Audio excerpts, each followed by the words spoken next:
Quand on parle de SPV, on compare ça généralement à une levée de fonds avec plusieurs investisseurs de type Business Angels ou à une levée de fonds avec un fonds d'investissement spécialisé en venture capital. L'idée aujourd'hui, c'est de définir les avantages et les inconvénients de réaliser une levée de fonds via un SPV par rapport à ces deux autres types de levée de fonds du point de vue de l'entrepreneur.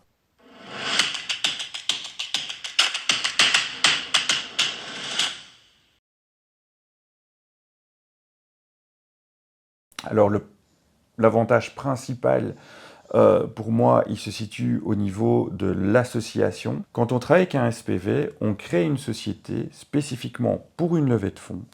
Et en fait, on va choisir un par un tous les associés qu'on veut voir dans ce SPV. C'est l'entrepreneur qui a la main et qui va décider, je veux travailler avec Pierre, je veux travailler avec Paul, je veux travailler avec Jacques. Et on va construire l'actionnariat de ce SPV à façon. Ça veut dire que l'entrepreneur, il va pouvoir choisir chacun des actionnaires qui va faire partie de ce SPV en fonction de ses affinités, en fonction de son horizon de sortie, en fonction de leur affinité par rapport à notre business. Là où quand je lève des fonds avec un venture capitaliste, mais potentiellement je ne connais absolument pas les actionnaires qui sont derrière, qui sont in fine les véritables décideurs. Le deuxième élément très important que le SPV permet de régler, c'est la gouvernance. Si demain je fais une levée de fonds de 2 millions d'euros avec 20 business angels qui mettent chacun 100 000 euros dans mon entreprise, je dois me mettre d'accord avec 20 personnes en plus au niveau de mon assemblée générale. Est-ce qu'ils vont avoir une voix dans le conseil d'administration, etc. Et je vais régler tout ça dans une convention d'actionnaires.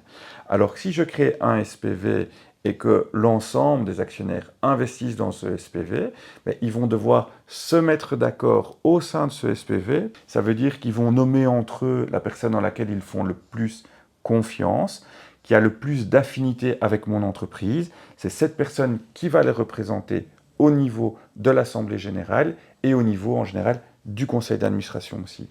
Donc là, au niveau de la gouvernance, c'est beaucoup plus flexible, c'est beaucoup plus souple. Là, on se rapproche quelque part du fonds de venture capital où on a en général un professionnel qui représente le fonds dans mon conseil d'administration.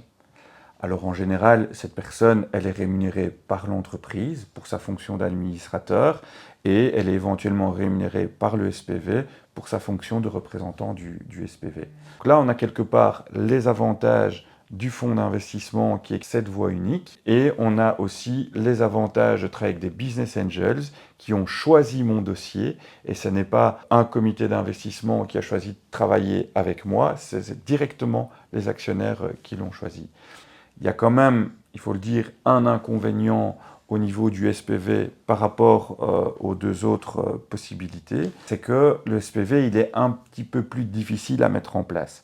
Déjà, si le deal est vraiment très urgent, on doit d'abord constituer la société, mettre tout le monde d'accord, et puis c'est cette société-là qui va investir dans mon entreprise. Donc en termes de temps, ça va typiquement prendre 1 ou 2 mois de plus que si on le faisait en direct. Il faut trouver un représentant, c'est pas toujours évident, ça prend souvent un peu plus de temps, mais personnellement, je pense que c'est vraiment un effort qu'il est utile de faire dès le départ pour s'éviter des problèmes futurs. On a parlé du SPV du point de vue de l'entrepreneur, les avantages et les inconvénients. L'idée, c'est de discuter finalement les avantages et les inconvénients éventuels du SPV du point de vue de l'investisseur.